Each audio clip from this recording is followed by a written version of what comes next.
En España, tras el fracaso parcial del golpe de Estado del 17 y 18 de julio de 1936, llevado a cabo por una parte de las Fuerzas Armadas contra el gobierno de la Segunda República, seguido del apoyo de Alemania e Italia a los insurgentes, comienza la denominada Guerra Civil Española. La aviación nazi se concentró en el norte y la italiana, teniendo como base Palma de Mallorca en el sur, especialmente en el Mediterráneo. Alicante, importante ciudad portuaria, fue uno de los objetivos militares planificados desde Roma. Ante esta agresión, los habitantes alicantinos buscaron protegerse bajo tierra, construyendo refugios que en este caso resistieran el impacto destructivo de bombas de alto poder. ¿Cuáles fueron sus características? ¿Cómo se diseñaron y construyeron? ¿Cuál es su estado actual? Esta realidad histórica está incluida en la formación de los futuros arquitectos. Estamos continuamente trabajando con proyectos que desarrollan los alumnos, sobre todo de últimos años, ¿no? De quinto curso del grado o ya alumnos de máster que van trabajando las distintas materias. Sí que hemos tenido la oportunidad de trabajar sobre los refugios desde un punto de vista tanto técnico como desde un punto de vista urbanístico, ¿no? Y lo que implica una cosa con otra y sobre todo la condición más importante de todo ello es cómo afecta o repercutirá a las personas, ¿no? Y los alumnos, cuando les planteas el investigar, ¿cómo ves su reacción frente a eso? ¿Conocían la historia o no y empiezan a entenderlo y se sorprenden? ¿Cómo es la reacción de los alumnos? Sin duda, esta segunda, es decir, sorpresa por desconocimiento y automáticamente interés, porque claro, cuando cualquiera de los alumnos ya de último año, donde ya están trabajando o en la última asignatura de proyectos o de urbanismo, o está trabajando con su proyecto de fin de carrera, claro, antes de entrar a trabajar en un proyecto concreto, tienen que pasar una fase de documentación, de análisis, de entender el entorno en el que se van a mover, ¿no? En los planes de estudio de las escuelas de arquitectura española, las materias de restauración del patrimonio son variables en función de las escuelas. Sí que es verdad que hay escuelas que tienen una tradición más importante de impartir este tipo de asignaturas, como son la Escuela de Valencia o la Escuela de Granada, pero la incorporación masiva de criterios de restauración para patrimonio en general son relativamente recientes y los podemos encontrar en los planes de estudio de unos 20 años, no más. Sí que es importante citar que cuando se estudia patrimonio, el patrimonio que se estudia cómo abordar suele ser patrimonio mucho más antiguo y el patrimonio del siglo XX extrañamente se aborda. Recientemente acabó una alumna, hizo su trabajo fin de máster, su proyecto fin de carrera en la ciudad de Alicante, trabajando con las ciudades Alicante no visibles, las ciudades ocultas, ¿no? Y entonces era un trabajo muy interesante porque planteaba una de esas ciudades ocultas, los refugios. Es una ciudad que existe, pero es una ciudad que la gente no la conoce. La gente va tranquilamente por las calles, va andando, va hablando y debajo tiene otra ciudad que desconoce, ¿no? Entonces, esa era una de las 3 ciudades que esta alumna intentaba rescatar en su proyecto fin de carrera y mostrarla, ¿no?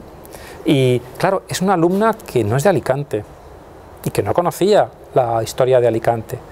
Y entonces, en ese proceso de investigación, de conocer y de tener información, claro, se produce algo que es muy interesante, que es como que te atrapa. Y cada vez necesita más información, porque cuanta más información tiene, más opinión tiene también y más herramientas para el proyecto tiene, ¿no?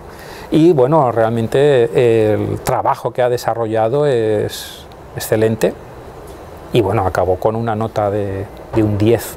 Había acabado el grado en arquitectura y me tocaba hacer el máster habilitante y bueno, al igual que otros cuantos de Madrid nos vinimos aquí porque la universidad tiene un planteamiento docente diferente, muy interesante, que se se enfoca más hacia la investigación, enfoca sobre todo a entender que la arquitectura va más allá del edificio, ¿no? Y que hay una arquitectura contemporánea no es endogámica. Entonces ahí ya empecé a investigar, ¿no? Y me di cuenta de que la ciudad de Alicante está repleta de refugios antiaéreos, que es una red inmensa y que hay mucho también ya recopilado sobre estos, y entonces así es como empezó. Y la verdad es que ha sido un año estupendo en el que hemos aprendido un montón, hemos tenido unos tutores increíbles y eso nos ha hecho estar como muy orgullosos y satisfechos, la verdad. Sí, sí.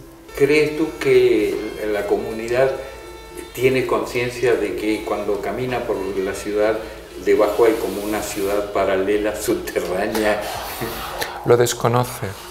Lo desconoce y lo desconocía. También es importante tener en cuenta que las galerías subterráneas no son algo nuevo y creado con los refugios de la Guerra Civil. La mayoría de nuestros pueblos y ciudades por debajo están llenos de galerías que desconocemos. La costa mediterránea está llena de cascos urbanos, me refiero, fundados durante la época romana, durante la época visigoda, la época musulmana, tras la Reconquista. Y entonces, es decir, en la Edad Media y en la Edad sobre los 14, 15, 16, la existencia de galerías subterráneas era lo más normal, porque cualquier recinto amurallado siempre tenía un plan B de escape en caso de ataque a las murallas. Por tanto, la existencia de galerías que comunicaban entre sí conventos, iglesias, salidas de los muros, era muy habitual. Luego también hay que tener en cuenta que hasta la invención de las neveras, al principio del siglo XX, muchísimas casas tenían sótanos y galerías subterráneas destinadas a guardar los alimentos, conservar los quesos, los vinos, las frutas de verano, conseguir conservarlas hasta un mes o 2 meses más. Y de hecho, cuando empezaron los bombardeos, todo ese sistema subterráneo fue el primero que se utilizó. Y muchísimos refugios interactúan con esas galerías preexistentes, que si bien es cierto que no eran suficientemente profundas, sí que es verdad que muchos refugios, sobre todo en centros históricos, sus primeros tramos, las escaleras para descender y los primeros tramos, aprovechan galerías que se pueden remontar perfectamente al siglo XII o al siglo XIII, y desde luego casi todos los sótanos de todas las casas. Cuando caminamos por la calle en Alicante, en Valencia, en Castellón, en Barcelona, en Tarragona, no somos conscientes de que existe una ciudad paralela que la tenemos debajo. Y efectivamente nuestras ciudades están llenas de galerías que se remontan a distintas épocas de la historia y muchas de ellas son refugios de la Guerra Civil. Creo que esta pregunta depende muchísimo de la área donde preguntes, ¿no? Yo pregunto a gente de mi edad que a lo mejor pueda conocer aquí o en la calle, a lo mejor no tienen ni idea, ¿no? Pero preguntas a alguien de mi círculo o preguntas a alguien que esté un poco así en la escena de la arquitectura o simplemente en la escena como que también ha estudiado o ha leído sobre las ciudades, y creo que desde la reforma de Haussmann de París las ciudades son subsuelo, ¿no? Como que todo se organiza desde el subsuelo y todo empieza a ser como cuerpo urbano de arterias y venas que, si a lo mejor se organizan como unas calles muy grandes por encima de la cota cero, por debajo está eso multiplicado por 4, ¿no? Entonces es un poco el tema que yo también he estado tratando y lo que me parecía muy interesante, ¿no? de el arriba y el abajo, y que creo que hay mucho desconocimiento sobre los refugios en sí, pero no sobre el ordenamiento de la ciudad. Fundamentalmente porque cuando pasa una generación tras otra, la generación más joven, si no ha tenido un constante recordatorio por parte de la familia, se olvida. Eso que ahora mismo no tiene ningún uso ni ninguna aplicación. Ocurre con muchas estructuras del patrimonio histórico. Vamos incluso investigando y explorando dónde estaban esas construcciones, que seguro que en Alicante quedarán algunas todavía por descubrir. Es también curioso cómo dentro de esas investigaciones, ¿no?, que los alumnos hacen para sus proyectos, y como lógicamente tienen que en esos análisis buscar documentación, bibliografía de la época, artículos actuales que hablaban de la época también, como había como una ordenanza en el que en edificios donde se pasara de un determinado número de personas, donde hubiera mucha gente, pues en los sótanos o debajo de los edificios había que hacer precisamente esas construcciones de refugio, ¿no? Si ya tenían sótanos, aprovecharlos, y si no, construirlo debajo, ¿no? Y eso hacía que también fuera otra tipología característica del refugio, ¿no? No entendido como una galería lineal que ocupa una calle, y que precisamente se adapta a la morfología y a la forma de una calle, sino cómo al tener que ser espacios de más amplitud, más concentrados y debajo de otro edificio, pues la tipología era diferente, ¿no?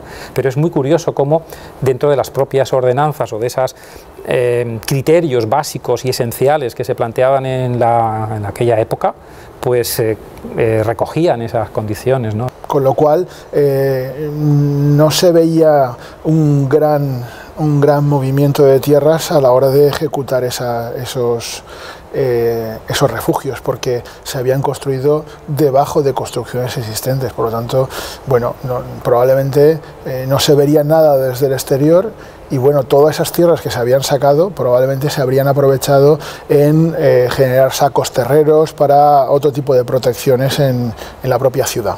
Normalmente siempre se trataba de unas cimentaciones rudimentarias de ladrillo, aproximadamente de 2 pies de ancho. A continuación se levantaba un muro de 1 pie de ancho de 2 hojas de ladrillo sin trabar, curiosamente, pero tiene su explicación, y luego una bóveda también de 1 pie de alto. Bueno, como en aquel momento el arquitecto municipal, a principios o mitad de los años 30 incluso un poquito antes, ¿no?, de producirse la guerra civil, ¿no?, cómo planteaba una serie dentro de unas ordenanzas, una serie de parámetros muy básicos a cumplir, ¿no? Era como la búsqueda de la esencia, ¿no? Hay una cuestión que es importante, y es que cuando empezaron los bombardeos sistemáticos en la costa mediterránea, que en nuestro caso estaban hechos por la aviación italiana, que tenía su base en Palma de Mallorca, la División de Zapadores de la República publicó un manual, editó un manual de cómo construir refugios antiaéreos, y lo distribuyó en todos los municipios de la costa mediterránea que iban a ser susceptibles de ser bombardeados. Ese es el motivo por el cual todos responden a la misma tipología y a los mismos procesos constructivos. Si bien los materiales eran locales, normalmente en la costa mediterránea ladrillos de arcilla y morteros de cal o morteros de cemento en el mejor de los casos, sí que tipológicamente y constructivamente son todos iguales. Todo esto ya estaba hecho. Yo lo que hice fue recopilarlo en un formato como a lo mejor más actual, en el que todas estas fichas antiguas, que es como la ficha tipo, la ficha técnica, en la que era como año de construcción, tipología, si es público o privado, dónde está, la cantidad de personas que podía entrar, los metros cúbicos de aire, ¿no?, los metros cuadrados lineales, luego por ejemplo la cota de por medio. Estos eran como todo lo que se repite en cada refugio, ¿no? La cota de por medio es la distancia que hay desde la cota cero hasta el techo del refugio. Una vez iniciados los bombardeos, se pudieron estudiar los distintos tipos de proyectiles que la aviación italiana utilizaba sobre la población de la costa mediterránea española, y en función del tipo de proyectil se sabía cuál era la profundidad a la que podía llegar el cráter debido a la explosión y cuál era el radio que alcanzaban los cascotes lanzados por la explosión. En función de eso se diseñaron un conjunto de sistemas constructivos y profundidades de galería, cada uno de los cuales, cada vez más resistente y cada vez más profundo, podría resistir los distintos tipos de proyectil. Y hay un cuadro, una lámina de la época que recoge muy bien esto, que está en uno de los refugios antiaéreos más conocidos en Cartagena, en el que se ve que la bomba más poderosa italiana de la época, su cráter alcanzaba una profundidad de 12 metros. Por eso es muy habitual que todos los refugios que podemos encontrar excavados en el suelo en la costa mediterránea, Gerona, Barcelona, Tarragona, Castellón, Valencia, Alicante, hasta Almería, son todos están todos a 12 metros de profundidad, justo para evitar esa bomba de máximo poder destructivo. Y fue el Ejército de Zapadores quien lo diseñó, lo dibujó, redactó unas instrucciones mínimas y lo distribuyó a todos los ayuntamientos de la costa mediterránea española. Es la distancia a la que está enterrado, ¿no? Entonces nada, yo recopilé estos planos que realmente ya estaban recopilados, y yo los redibujé y hice un pliego en el que se pueden ver. Sí. Hay dos tipos de refugio: los refugios que están en montaña y por tanto se entra a pie llano, y la excavación, como suelen ser suelos pétreos, directamente muchas veces no necesitan ni estos sistemas constructivos que estamos describiendo. Cuando se está excavando en roca, que los propios túneles no están revestidos, si la roca es lo suficientemente consistente como para que no se produzcan desprendimientos. En muchas otras zonas pues es necesario poner o bien un revestimiento de ladrillo o bien uno uno de hormigón. Bajo del castillo, los vecinos hicieron un hueco muy grande, metido bajo de eso. Y cuando la sirena, nos metíamos allí, todos los vecinos. Llegó una época que ya me quedaba allí por la noche con mi suegra. Mi novio estaba en la guerra. Nos íbamos ella y yo a dormir al refugio, porque todas las noches venían, y cuando ya tarde venía toda la avalancha de gente, nosotros ya estábamos allí. Entonces la gente tenía mucha ignorancia, porque tú fíjate, nos íbamos al castillo, hubo una temporada que venía el bombardear, entraba el avión por aquí, por los arenales del sol, así, sí, por ahí, y llegaba así al puerto de Alicante, y lo veíamos desde el castillo, yo con mis tías y mis primas, que vivíamos allí en una cueva que hizo mi tío, y veías el avión que venía, y descargaba, y veías, oye, lo mismo que se ve en el cine, lo mismo, que caía, una explosión, eso, y después ya había descargado el avión, y se iba por la Albufera, ya lo perdías, así todas las noches. Habían varias cuevas. Mi tío Luis, como era maestro de obras, lo hizo, pero una cueva estupenda, no quieras ver, una cueva muy bien hecha. Y en sitios llanos sí que refugios a los que había que descender, donde son habituales los suelos arcillosos. Suelos arcillosos que en circunstancias normales son lo suficientemente consistentes como para poder excavar en crudo sin apenas apuntalar. Sin embargo, obviamente, con las vibraciones de las bombas o en caso de lluvias pueden desmoronarse. Con lo cual el proceso constructivo era el siguiente, se excavaba en crudo con apenas puntales y a continuación se hacía un primer muro de medio pie y una primera bóveda de medio pie. Y luego cuando se retiraba, cuando ya se iban retirando los puntales y mientras se iba avanzando con esa primera hoja, se realizaba la segunda para reforzar. Es decir, no era un único sistema estructural, sino realmente dos sistemas estructurales superpuestos. El primero destinado a contener ya las tierras lo más rápido posible y el segundo para reforzar y dar la resistencia necesaria para soportar todo el volumen de tierra superior más el impacto de los bombardeos. La más interesante, desde mi punto de vista, podría ser la tipología de arco, bien un arco de hormigón armado o bien un arco de ladrillo, porque, como todos sabemos, para transmitir las cargas verticales, que son fundamentalmente las cargas explosivas, porque la componente horizontal está muy contenida por las tierras laterales, pues trabajan muy bien, funcionan muy bien. Los puentes arco, cuando vamos a hacer una prueba de carga con camiones, la deformación es prácticamente nula frente a estructuras con tableros de vigas. Cuando cargamos con un camiones, pues observamos y medimos una flecha clara, ¿no? Tuvo que ser una situación compleja, ¿no? El intentar entender cómo es la ciudad, cómo proteger a más de 100.000 personas, cómo construirlo rápido, cómo construirlo barato y cómo construirlo de manera eficiente para que aquello funcione. Y eso es muy interesante, porque a la hora de trabajar con los alumnos y de que vayan investigando, ¿no? Y que vayan poniéndose precisamente en esa situación, hace que todo ese conjunto de condiciones haga que las soluciones que se encuentren sean las óptimas, se va a la esencia, es decir, desaparece todo lo que es complementario. Si hay que construir no de una manera muy profunda y que realmente proteja, ¿qué podemos hacer, ¿no?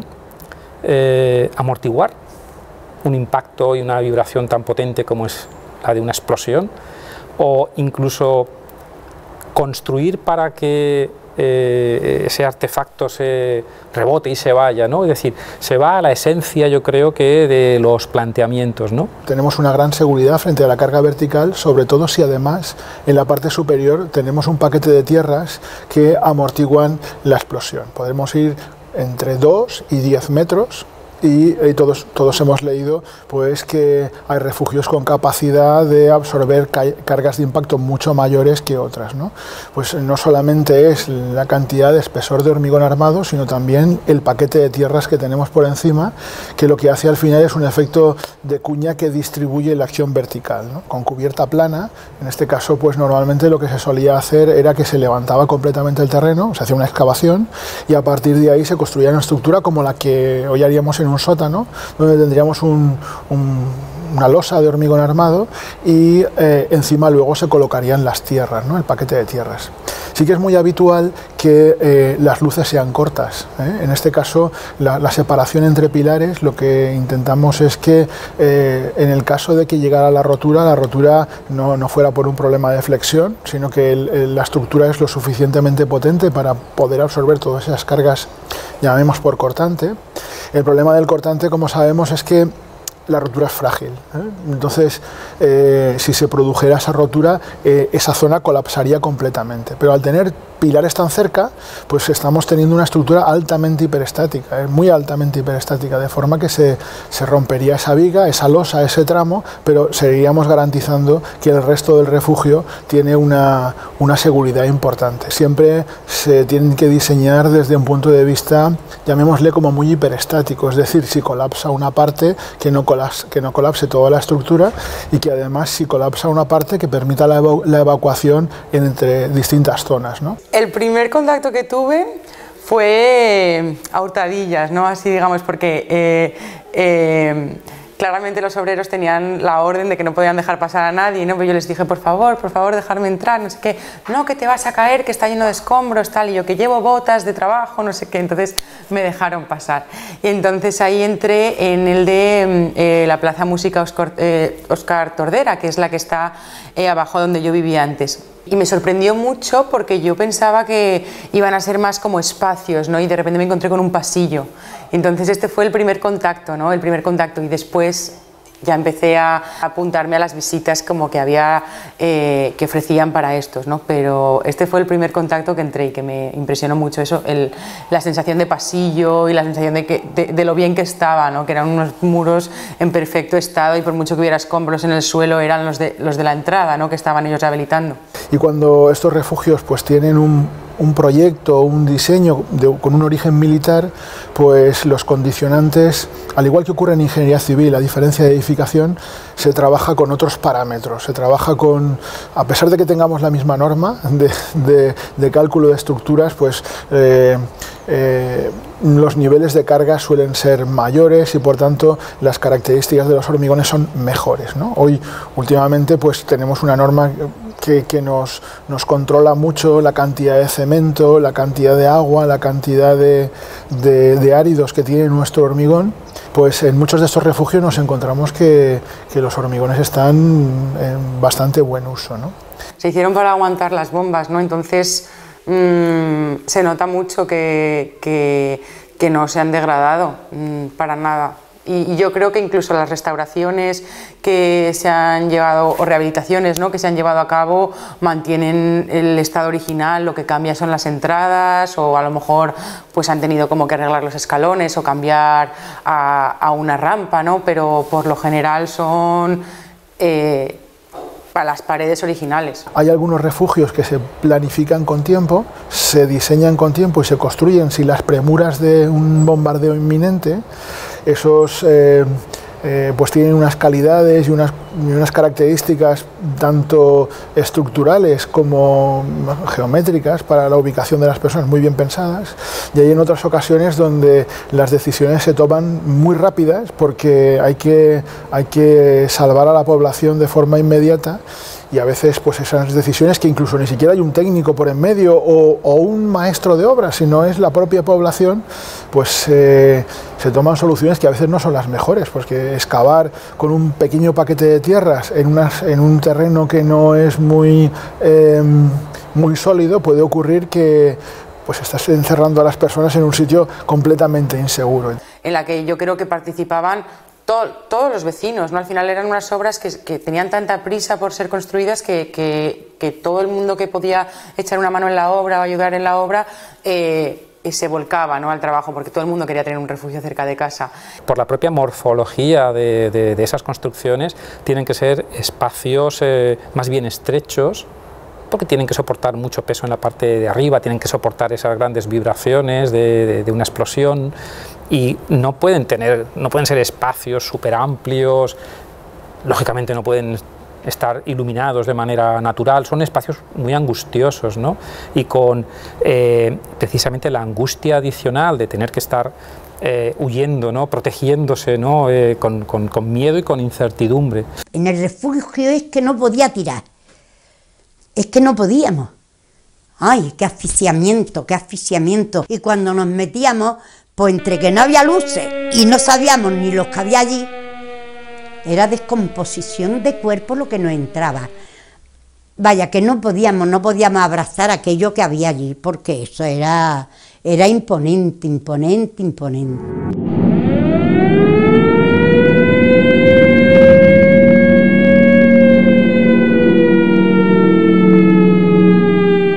Lo primero destacable en cuanto a nivel de convivencia y uso de los refugios es considerar que la Guerra Civil Española fue el primer conflicto armado a nivel mundial en el que se utilizan bombardeos aéreos para atacar a la población civil. Por tanto, no había ni un solo antecedente ni de cómo construirlos ni de cómo utilizarlos. A nivel de uso es importante destacar el hecho de que para empezar se trataba de galerías muy estrechas, lo suficientemente amplias como para alojar a las personas, pero también lo suficientemente estrechas como para que las bóvedas que las tenían que cubrir y soportar hasta 12 metros de tierra sobre las mismas fuesen bóvedas viables, porque si no, cuanto más anchas son, tiene más riesgo de derrumbe. Oíamos el ruido, ¡ay! Ya van a ver dónde descarga. Nos asustaba. Miedo, yo creo que he vivido toda la vida con miedo. Pánico, pánico. Había gente más tranquila, pero había gente yo tenía pánico verdadero.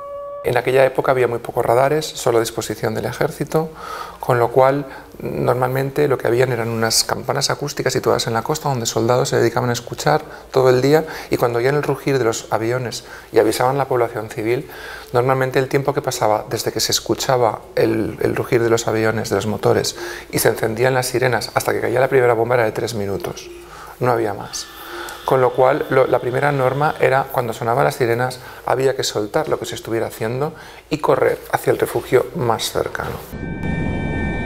Pero cuando daba pitas de alarma, ¡ay, qué miedo! Ya no sabíamos dónde meternos, ya porque ya veíamos que ni las cuevas, cuando nos pillaba trabajando, nos estrozábamos por salir unas con otras. Gracias a ellos hemos podido sobrevivir también. Gracias a ellos, porque si no, pues hubiéramos caído en la calle como otros cayeron. Cuando estábamos en la faena, que nos pillaba trabajando, lo mismo nos daba llevar un puñado y echárnosla en los bolsillos y luego dejarla la botina y salir corriendo. Ya habían de muertos por el suelo, muchos muertos, muchos. Una vez dentro del refugio, efectivamente, la duración del bombardeo era desconocida, y más teniendo en cuenta que la manera en la que bombardean los alemanes en el norte de España y la que bombardean los italianos en la costa mediterránea es radicalmente distinta. Los alemanes bombardean el norte de España con gran voluntad de saber qué capacidad destructiva tiene su material bélico y muchísimo más focalizados en objetivos concretos como estaciones de tren, fábricas de armas, puertos, etc. Los bombardeos italianos esos aspectos también los tiene, pero para ellos es mucho más prioritario testear cuál es la capacidad de minar la moral de la población a través de los bombardeos, con el interés de saber cuánto tiempo le cuesta a la población civil volverse en contra de su propio bando militar, porque lo que quieren es que cese el conflicto armado.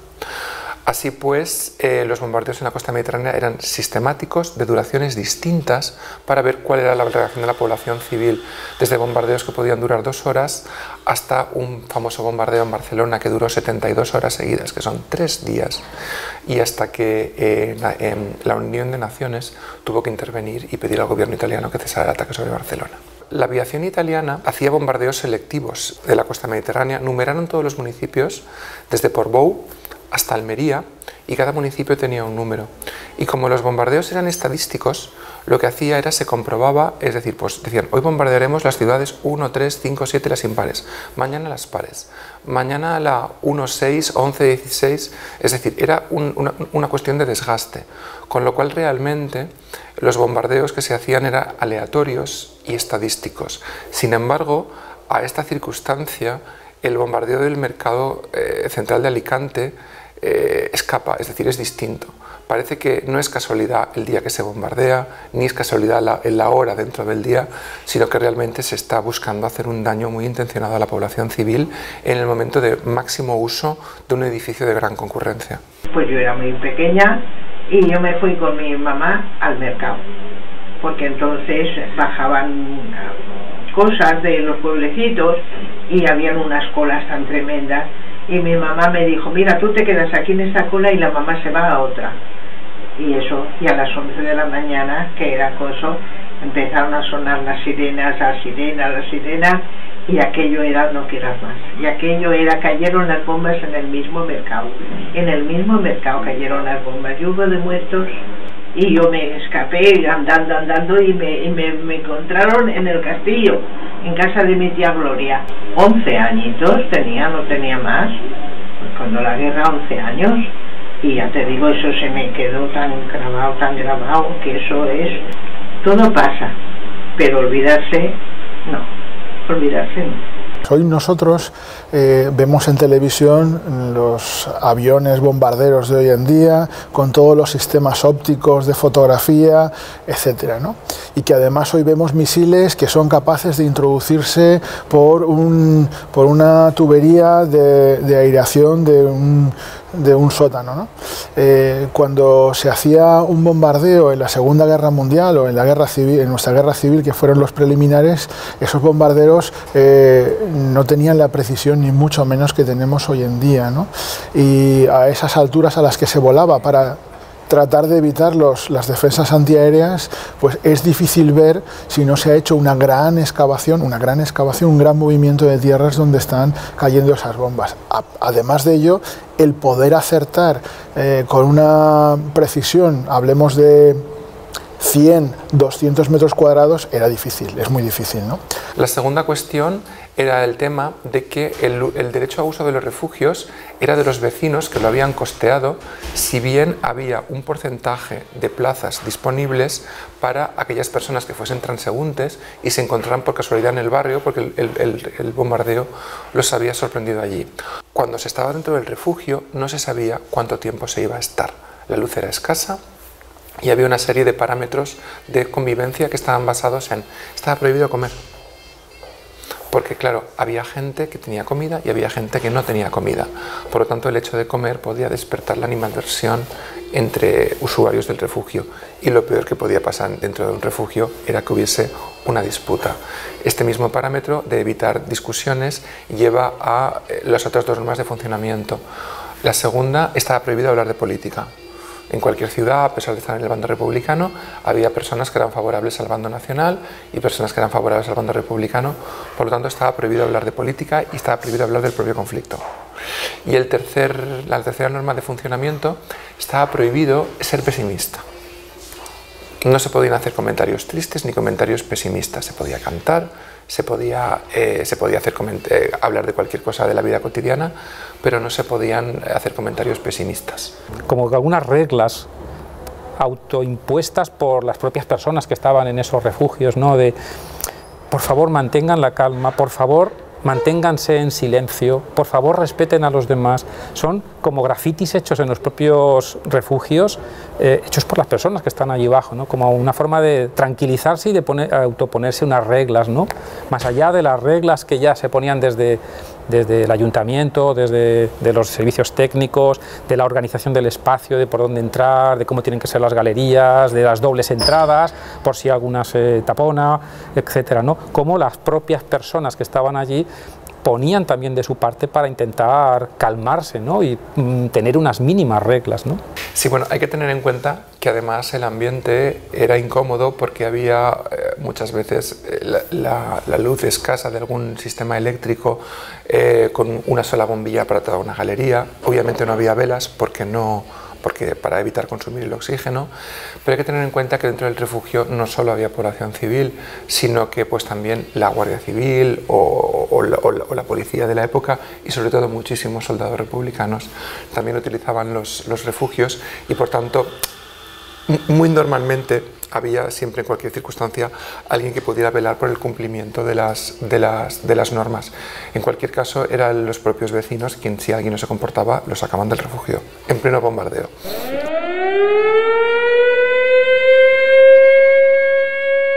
Muy extrañamente había zonas con bancos, normalmente la gente estaba de pie o acababa sentándose en el suelo, y solo para personas mayores muy desvalidas y sobre todo mujeres que llevaran niños en brazos, había periódicamente en las galerías algunos nichos abiertos con una profundidad variable, pues entre medio metro y 1 metro, para que las mujeres que llevaban niños en brazos pudieran situarse de espaldas a la galería con el niño mirando hacia el fondo del nicho, y de esa manera, cuando el tumulto circulaba por las galerías, evitar que en la oscuridad les arrojaran al niño al suelo y lo pudieran pisotear.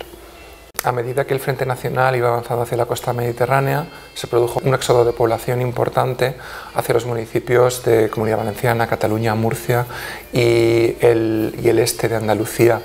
Y, por ejemplo, son muy famosos los éxodos desde Málaga hacia Almería, o efectivamente todo el gran éxodo de población de Castilla-La Mancha y del interior de Comunidad Valenciana hacia Alicante, y efectivamente las ciudades de la costa mediterránea se encontraron con una población inesperada.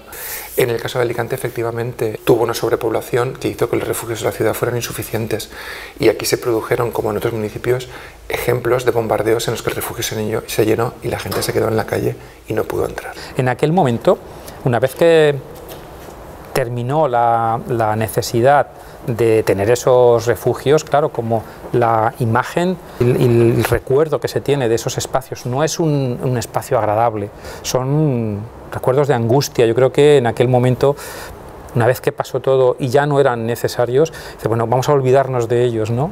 Vamos a taparlos y vamos a dejarlos allí, ¿no? Traen malos recuerdos, ¿no?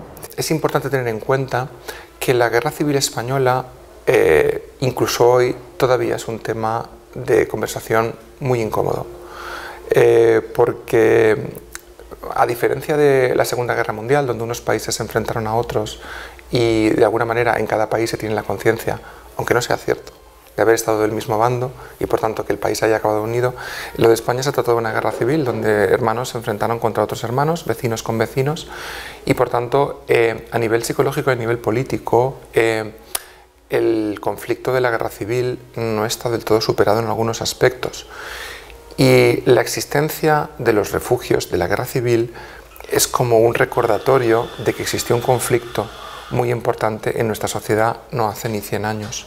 Ese es el motivo por el cual, a pesar de que se conoce su existencia, muchos ayuntamientos han evitado recuperarlos o tratarlos durante muchísimos años, precisamente porque este tema era muy polémico.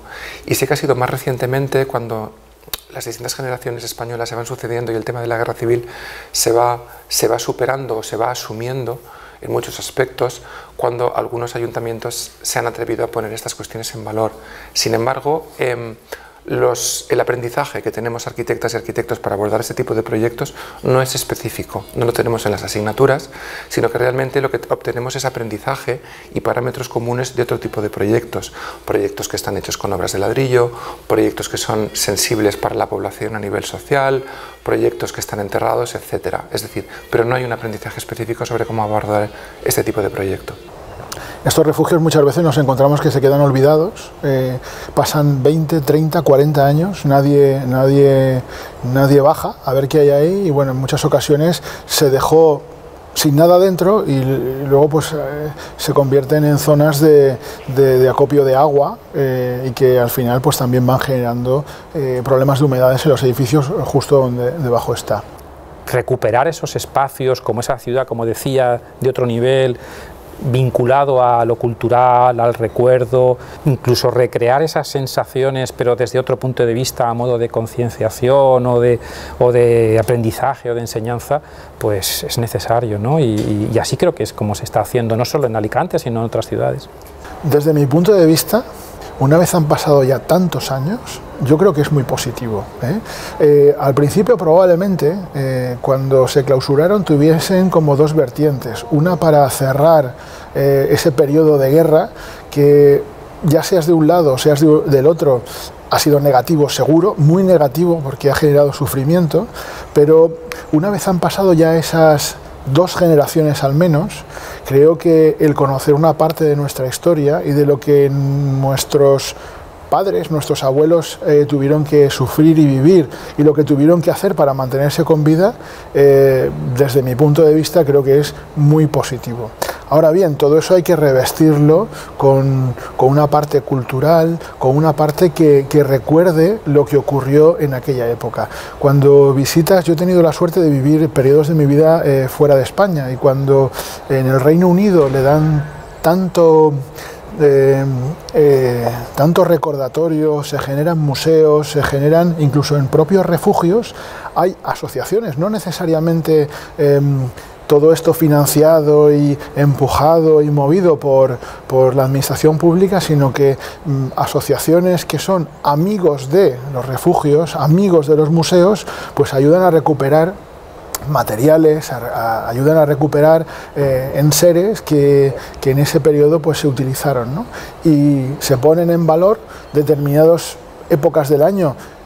Se abren y se genera ese circuito cultural que permite recordar pues los esfuerzos que hizo la sociedad para poder pasar ese periodo tan complicado de la historia. Una vez que se pasa esa fase y esa ciudad escondida vuelve otra vez a aparecer y coge un carácter diferente y forma parte de la ciudad, complementa a la ciudad con una función y con un uso diferente, pero complementa a la ciudad y se recupera, ¿no? Al final son huellas de la historia y esas huellas tampoco se pueden quedar olvidadas. Si la ciudad las recupera y las hace otra vez suyas, la ciudad gana, lógicamente. Hace 5 años el Ayuntamiento de Burriana, en la provincia de Castellón, decidió recuperar uno de los casi 30 refugios antiaéreos de la Guerra Civil que existían, el tercero más grande conocido, que era el refugio antiaéreo del Camidonda, y como lo primero que necesitaban era determinar si aquello tenía estabilidad estructural suficiente como para realizar una intervención, contactaron conmigo porque soy profesor de estructuras en la Escuela de Arquitectura de Valencia.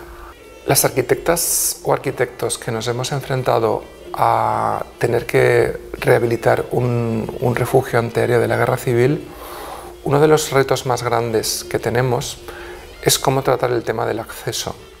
Porque las galerías se han conservado por 2 motivos. Primero, porque eran subterráneas, no molestaban a nadie. Y en segundo lugar, porque sus sistemas constructivos eran de tanta calidad que apenas requieren intervención. Sin embargo, los accesos obviamente se taparon, se eliminaron y actualmente hay que recuperarlos. Y su recuperación es compleja porque no siempre el espacio urbano existente en la actualidad permite ubicar algo de cierto tamaño y entidad como para poder permitir bajar con comodidad con los medios necesarios, pero también por el hecho de que el nuevo acceso supone una especie de hito urbano que recuerda algo que puede no ser cómodo para toda la población. Por tanto, quizás sea el punto más delicado en el proyecto y el que más hay que pensar. Y curiosamente, aquellos refugios que a nivel popular han sido más exitosos o han sido mejor aceptados por la población civil actualmente, por la sociedad, son aquellos que han tenido el diseño de acceso más sutil y más discreto. Porque el tema es incómodo y hay sectores de la sociedad que por un motivo o por otro no quieren hablar del tema de la guerra civil y no quieren que el acceso se convierta en una especie de cartel anunciador.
Mi primer contacto con el mundo de los refugios fue precisamente descender a este. En aquel momento sencillamente había una trapa de alcantarilla a nivel de calle, bajamos y lo primero que me sorprendió era el buen estado de conservación del refugio. Eran muros de ladrillo y bóvedas de ladrillo. La anchura del refugio era aproximadamente unos 1,80 m y también la altura libre sería aproximadamente unos 2,30 m, siempre con una forma de galería. La misma galería descendente para poder bajar a las profundidades. Luego eran las galerías para que la población pudiese estar allí refugiada. Y luego la tercera, que a mí es de las que también me parece muy interesante, es la reutilización de espacios, ¿no? Como por ejemplo el antiguo horno de la fábrica de tabacos, o sea, lo que es las cigarreras, era un refugio, y esto a mí me sorprendió mucho porque dije, wow, claro, todos estos espacios que ya estaban en el subsuelo, que ya tenían como una infraestructura súper resistente, se podían volver a utilizar, se les podía cambiar el uso para refugiarse, ¿no? Pues lo que pasaba también en toda la refinería de petróleo, eso al final se convirtió también en un refugio porque estaban trabajando en la refinería, ¿no? Y es lo que se utilizaba como refugio.